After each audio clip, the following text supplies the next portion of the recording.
பாடத்தை பத்தி பேச போறோம். மனிதநேய சேவை என்றால் என்னன்னு எல்லாத்துக்கும் தெரியுமா? ஏழைகளுக்கு பணம் கொடுப்பது தானே டீச்சர். அது ஒரு சேவை தான். ஆனா அது மட்டும் இல்ல. பசியால வாழ்றவங்களுக்கு உணவு வாங்கி கொடுப்பது, நோயாளிகளை மருத்துவமனைக்கு அழைத்து செல்வது, முதியோர்களுக்கு உதவுவது, மரங்களை நட்டு இயற்கையை பாதுகாப்பது, இரத்த தானம் செய்வது, பிற துன்பத்தில் இருக்கும்போது துணையா இருப்பது, இவை அனைத்துமே மனிதநேய சேவைகளே. சின்ன சின்ன உதவிகளுக்கு கூட மதிப்பு இருக்கிறதா டீச்சர்? நிச்சயமா. ஒரு புன்னகை, ஒரு ஆறுதல் வார்த்தை, ஒரு உதவுகள், இவை பலரின் வாழ்க்கையை மாற்றும். இனிமேல் நாங்களும் தினமும் ஒரு நல்ல செயல் செய்வோம். ஓகே.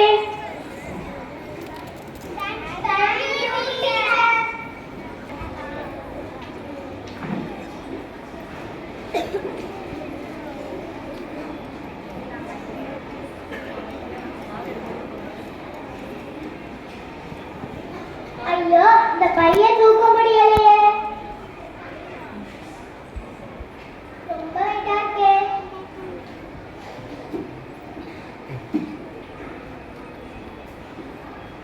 பாட்டி, கவலைப்படாதீங்க, நாங்க உதவி செய்றோம். வாருங்கள் பாட்டி, உங்களை வீடு வரைக்கும் கொண்டு விடுகிறோம். ரொம்ப நன்றி பாப்பா. உங்களை போல பிள்ளைங்க இந்த உலகத்துல இருப்பதனால தான் இந்த உலகம் இன்னும் நல்லதாக இருக்கிறது. நன்றி எல்லாம் வேண்டாம் பாட்டி, இது எங்க கடமை. வாருங்கள் பாட்டி, போகலாம்.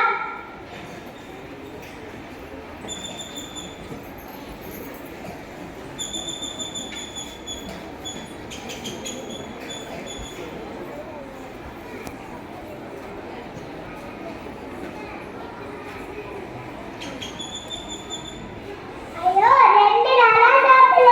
ரொம்ப பசிக்குதே, மயக்கமா வருது.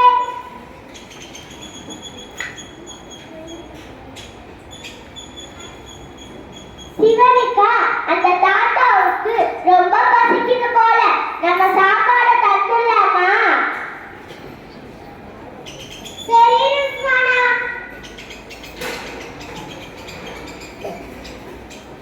நன்றி பாப்பா, இன்னைக்கு என் பசி தீர்ந்துருச்சு.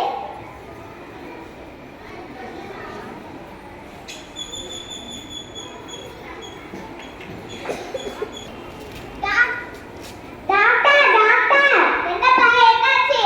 இந்த தாத்தாவுக்கு உடம்பு சரியில்லை டாக்டர். சரி பார்க்கிறேன்.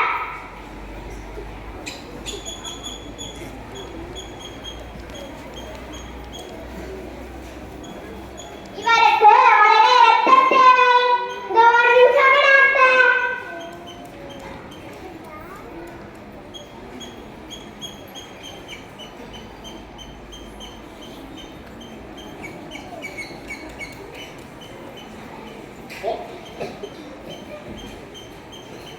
என் அண்ணன் ரத்த தானம் செய்ய தயாரா இருக்காங்க டாக்டர். சரி பாப்பா.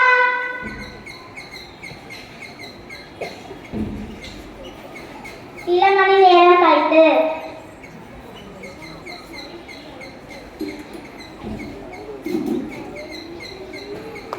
சரியான நேரத்தில் கிடைத்த ரத்த தானத்தால் உயிர் காப்பாற்றப்பட்டது. ரொம்ப நன்றிங்க டாக்டர்.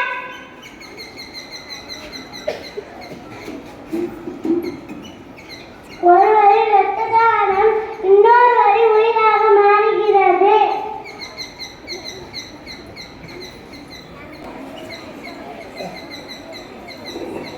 இன்னைக்கு நீங்க செஞ்ச ஒவ்வொரு செயலுமே மனிதநேயத்திற்கு சிறந்த எடுத்துக்காட்டு.